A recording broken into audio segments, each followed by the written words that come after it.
In this interview, we talk about how to shoot, edit, and upload to YouTube with one device and how to utilize YouTube to pursue your passion and make it into a full-time business. Coming up. What's up, influencers? I'm here with April. Hi. Of Coolirpa. Yes. Dope fashion, DIY fashion, and upcycling clothing channel. Yeah. Thank you so much for letting me interview you. No problem. You guys, dope channel, go check it out. Okay. Let me tell you a little bit about April. She's got 1.2 million subscribers, yes, for a DIY fashion channel. It's over 75 million views. That is really dope and something to be proud of. Yeah, I am so proud of it. You know, we actually just hit 1 million in December. Oh, wow. So it was a goal that we were working really hard to reach all of last year. Yeah. Well, you did it, and I know what it's like to finally hit that milestone, and the momentum doesn't stop, right? Yeah. Because you continue to upload content, you're continuing to get better and make your videos better. So let's talk a little bit about how you started, right? I know you started about 5 years ago, and can you tell us a little bit about what was the inspiration to start a YouTube channel, and then what was the journey like to get to where you're at today?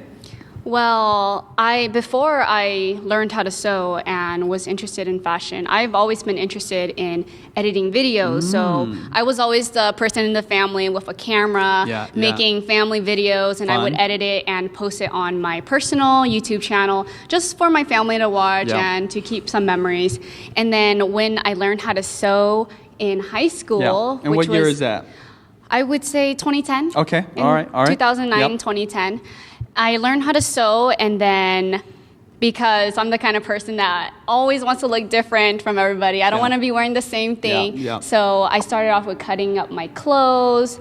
On YouTube, there was 2 other people who did fashion and sewing, so I watched their videos. And then I thought, you know what? I have a camera. I know how to edit. And now I know how to sew, make my own clothes. I have my own ideas. I want to share it with everyone too. And I just continued, and I started from there. Boom. And now this is what you do full time, correct? Yeah. So awesome. And one of the things I love about your story, I can relate because Judy was very similar. She had actually been doing makeup for a lot longer than you were doing sewing before you started your YouTube channel. But like you, and correct me if I'm wrong, you were still a beginner, right? Like even when you were starting your YouTube channel, and you're learning as you go. Can you tell us a little bit about how that maybe helped you have your viewers relate to you, right? Like that you were learning as you're going, if that was the case. Yeah, I think it helped me and my viewers because I was able to explain things in a way so that they understand. And as a beginner, and I had to learn it myself and so I can teach other people. You knew where their head was at, right? You knew what skills they did and didn't have, right? That's a problem sometimes with being an expert, right? Yeah. Myself included, especially with YouTube. Sometimes you have to remember, what was it like when I first started? But if you had just started a couple years ago, it's really fresh in your mind. And I find a lot of the early YouTubers that weren't necessarily professionals like Judy, actually were able to relate to their viewers, and that's one of the reasons they got popular. Yeah. Right? That's why we started this new series called My Boyfriend Sews, because now that I'm more experienced in sewing and he's not, I need to take a step back, and by teaching him how to sew, he's showing me little things that I'm not explaining in videos that beginners need to know. That's so cool that you're so in tune, right? And again, that's what's so cool about YouTube. You don't actually have to be the best, right? You don't have to be a professional. You don't have to have done it for a long time. Of course, it's actually going to be a requirement that you're passionate about it at least, right? They have fun, but you can learn as you go, right? Of course, somebody that is professional, that's had the experience, might be better at certain things. But again, it wasn't just the sewing aspect. It was the fact that you could actually produce videos, right? Yeah. Would you have any tips for people on that note in terms of editing videos or producing videos when they're just a beginner? Well, when I was a beginner and I started, I actually filmed on my MacBook Pro on the webcam. Oh, on the webcam, yeah, on the webcam. So because one, I didn't have a tripod to set it on. So since it's the camera on the laptop, you can just tilt it in whatever direction you wanted. And MacBooks have the iMovie. So I just used what I had, and you guys, in the end, I got the idea out there. Subscribers, 1 million subscribers. Yeah, and it's actually not even until now that you start to like take it seriously, buy the actual like equipment that's gonna help make your content look a lot nicer. Yeah, and you know that's the thing. It's okay to start off with simple tools, right? Simple software. And then as you grow, you get into the more advanced stuff. The point is you start doing it, right? So that is really cool. I love that. You know, Judy was very similar too. She actually started with Movie Maker and then went to iMovie. Yeah. And the shoe boxes. So she used to stack shoe boxes for her tripod and then had her camera up there. I totally understand. But what I like about the MacBook Pro or any laptop is it really makes it more simple, right? Not only are you recording with something that's on almost every laptop these days, but it's recording right to the device that you're going to be editing on, right? Yeah. Oftentimes, especially iMovie, I believe you can record right into the software. Yeah, you can. So simplify, you guys. Simplify. Yeah, I just wanted to say that everything that has brought me to where I am now is because I just made the most out of what I have. It's like my channel is upcycling clothing, so you only have one shirt to use.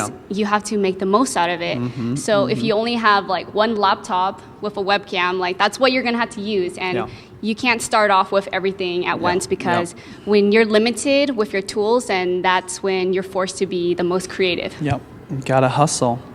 It's not just you. There's many YouTubers, right? When you first start YouTube, you have to do all the work yourself, right? And especially if you're not really good at one aspect of it, it can be overwhelming. What would be your tips for new YouTubers or people that are just starting their channel on dealing with all of the work that they have to do to upload a video and learning new skills?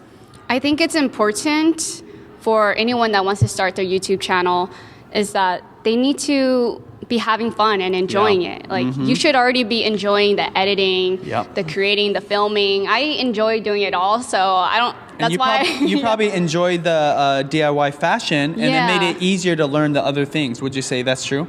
Right? The other well, like I guess you already knew the editing, but like like we're dealing with YouTube and tagging and SEO and all that stuff. Like because you were so passionate about the DIY fashion.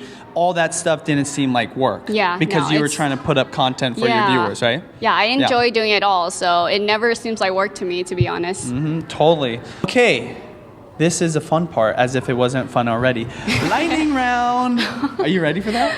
No. It's fun. It's fun. Don't worry. It's easy stuff. Super easy. Favorite TV show? Parks and Recs. I love that show. First celeb crush? Shoot. I'm not really good with celebrities. My first celeb crush, I'll just answer so you can think about it. My first celeb crush was Tyra Banks. I still don't have an answer. Pass. Cat or dog? Dog. Favorite social network? Snapchat. Ooh. Coffee or tea? Tea. What is your favorite documentary or movie? Meet the Robinsons. That is funny. Yeah. What is your hidden talent? Shoot. Maybe you're already doing them all. Yeah, I know. That's what everybody says too. What advice would you give your 14-year-old self or a young person? To focus on working. I mean, you're not thinking about that in the moment. You're a kid and you want to have fun. But I wish I started things sooner. I wish I learned I wish I learned how to sew sooner. I wish I just started everything sooner, you know? Totally. Especially YouTube. Yeah. Okay, favorite place in the whole world? San Diego. Yeah, that's where I'm from too, so I love San Diego. All right, thank you so much, April. I just wanted to ask you one last question, because there's a lot of people on here that are thinking about starting a new channel. Maybe they haven't been on YouTube, or maybe they're established and maybe they want to start a new channel. Do you have any advice for people that want to become a YouTuber or, like start a new channel? My only advice is to start it now. Like, there's no point in waiting. Don't wait until you get that nice camera. You have a phone, and most phones have cameras on them now. Use your phone to start recording. There's no excuses. Don't make any excuses, and just work. In the words of Nike, just do it. Just do it. All right, thank you so much. I really appreciate it. You guys, we're gonna put all the links down to April's channel. Where can people find you on social? Coolirpa, and in most places, Instagram, Facebook. Snapchat is Coolirpa, but the O's are zeros. Did someone take your name? Yes. Darn it, you trolls. Thank you guys for watching. As always, here on Video Influencers, helping build your influence, income, and impact with online videos. Talk to you later. To pursue your passion into a full-time career.